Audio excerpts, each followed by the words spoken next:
Hello, role-playing people! In this episode of the podcast, we're going to have a look at pacts in Demon the Fallen because a lot of players at our table have struggled with this mechanic since it's not explained in detail in the core book, so maybe someone else is struggling with this as well. What is a pact and how does it work mechanically and narratively? That's exactly what we're going to talk about. Before we delve in though, it's worth mentioning the book Damned and Deceived because it's a great source of explanation and inspiration regarding the demon-thrall relationship. In the interest of saving time, because it's not something the players absolutely need to know, I will not go into the faith potential mechanic as described in Damned and Deceived, although it does make things less abstract, shall we say. But players can totally make do with what's presented in the core book if they just consider human nature, plan their approach, and work with their storyteller, of course. What is a pact? A pact is a bond between the demon and a human being. Upon accepting the pact and the gifts that come with it, the human is referred to as a thrall. Does this mean they sold their soul? No, not quite. What a pact does, it allows the demon to feed on the faith of his thrall, gaining daily nourishment. In most cases, one pact allows you 1 point of faith that is given daily without harming the thrall in any way at sunrise. Something else a pact allows you to do is to ravage a thrall for faith. Because the mortal has given the master access to his stores of faith, in times of desperation, the fallen can take more faith than is given according to the pact. This, of course, is not a pleasant experience for the thrall, who can even end up dead as their life force is just drained out of them. Wherever their master might be, there is no range on this ability, so when a fallen needs a faith buff, they can pull it from their thralls, even from the other side of the globe. So the mechanics themselves are pretty easy. Each pact yields 1 temporary faith point each morning at sunrise and allows ravaging, if need be. This is not the real issue. The real question is, how do you make a pact? How can a slayer make someone more beautiful? How can a devil heal a mortal? Their lores don't allow them to do that, so what's important to mention here is the demon is not the one bestowing the gift directly. What they do is channel the existing faith of the mortal into the desired effect. So the fallen need not be able to heal using their lores, but they can heal by manipulating the divine spark within the human. It's almost like a form of suggestion. You tell them enough times they can be healed, they end up believing it, and that's when you channel the faith into actually making it happen. So these are what we can call common gifts, such as healing chronic illness, bestowing 10 freebie points to a mortal, bestowing an innate ability, or giving them limited access to evocation. On the other hand, if the demon can fulfill the mortal's desire just by using their lores or through mundane means, well, that makes the pact much easier, since the gift is the fallen's to bestow and is not channeled from the mortal's own faith. It needs to be said, however, that humanity is cynical and faithless in the world of Demon the Fallen. Some people just don't have the necessary faith to even feed the demon or to even receive the supernatural gift. They cannot be made to believe that something like that can ever happen. So to them, it doesn't. This is why the devil's ability to detect the faithful is so useful, because they're always going for the sure thing. Everyone else needs to try and see if it works. I think the mechanics of pacts were intentionally left vague, so players take their time when interacting with NPCs and really sell that gift they have to offer. First, you need to know the person, learn about their needs and what makes them feel inadequate. Then, you gradually, very slowly, expose them to your supernatural nature. You need to be a mystery they are curious about, but when they want answers, you give them just a little more so as not to scare them away, but to keep them guessing. Over time, they will trust you enough, and that's when you can really show them what's going on, but only after they consider you important, indispensable even, to their life and well-being, so they don't freak out and run away.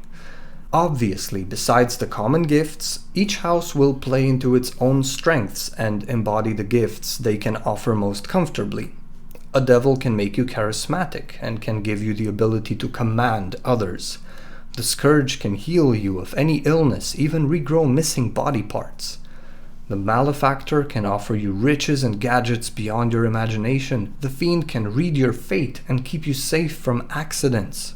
The defiler can alter your shape, giving you the look of your dreams. The devourer can bestow phenomenal physicality and physical prowess. And the slayer can either be your avenger or reunite you with your lost loved ones, should they still linger on the other side. These are the strengths I see houses playing into, but they are not limited to this. All demons, having witnessed creation, can offer knowledge. They can offer mundane things like riches, or depending on how desperate the mortal is, a set of clothes, a piece of food, narcotics, and so on. Besides all of these things, there are the common gifts as well, like healing chronic illness, 10 freebie points, innate abilities, or evocations. So how does the demon seal the deal? Well, after the demon flashes all the little goodies they have to offer, if the human is on board with making the pact, the fallen lays down its terms, mainly deciding on how exactly the mortal will worship them.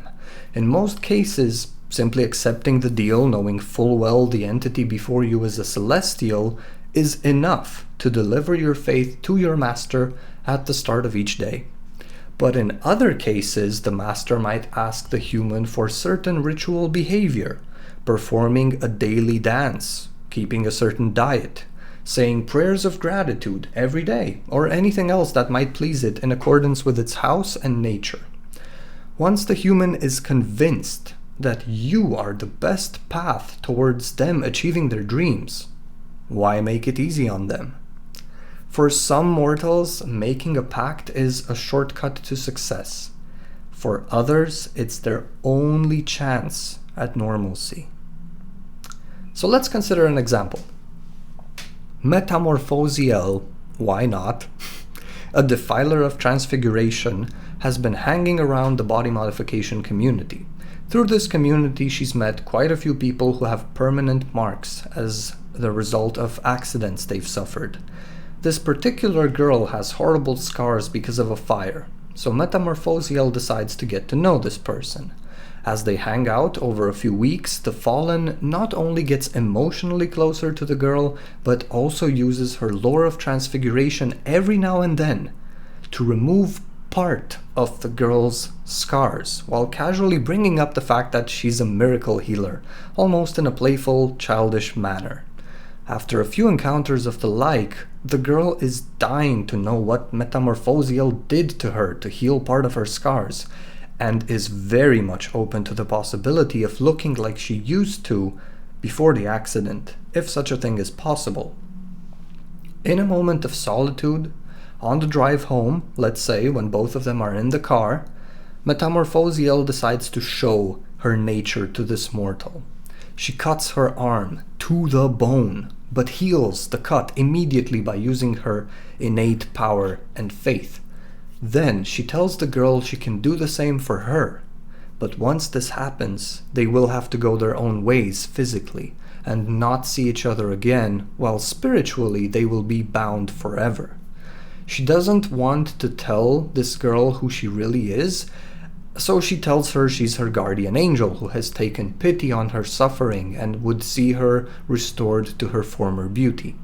All she has to do to benefit from this gift of healing is to say a prayer of gratitude in her mind each night before going to bed, a prayer addressed to the angel Metamorphosiel while drinking an ordinary glass of water. Should the mortal fail to say this prayer while drinking water every single night, the scars will reappear. and this time the fallen will be nowhere near, so she will not be able to perform this miracle again. At least, that's what Metamorphosiel tells her human. So, the deal is done. The fallen makes the girl's scars vanish using her lore of Transfiguration and drops her off in front of her house. As she departs, she can already feel the small stream of faith coming her way and the bond that she now shares with this girl. Needless to say, as Metamorphosiel wakes up the next morning, she feels the gratitude this girl has for her, warming her up, feeding her, and thus gains 1 point of temporary faith. So there we have it. That's how pacts work in Demon the Fallen. Do not skip out on the roleplay. In Demon the Fallen, you can just purchase backgrounds with XP. So getting your first dot in Pacts, for instance, can mean less roleplay, interesting scenes, and creating a genuine connection between your protagonist and an NPC. And it can mean something along the lines of, hey, storyteller, yeah, I'm just gonna get a point of Pacts. If they allow you to do that, sure, mark down a point of Pacts on your sheet, but that will miss all of the depth that making a pact has.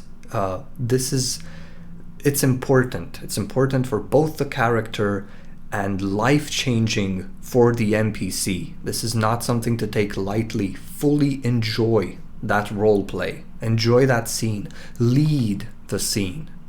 Tell the NPC how you are everything they have been hoping for, and it is well within your power to fulfill their dream. That's what it comes down to. So ultimately, the storyteller decides whether a certain mortal is fit for a pact or not. There might be a bit of trial and error, but this is so much fun to roleplay. Take care, have fun, and don't forget to play.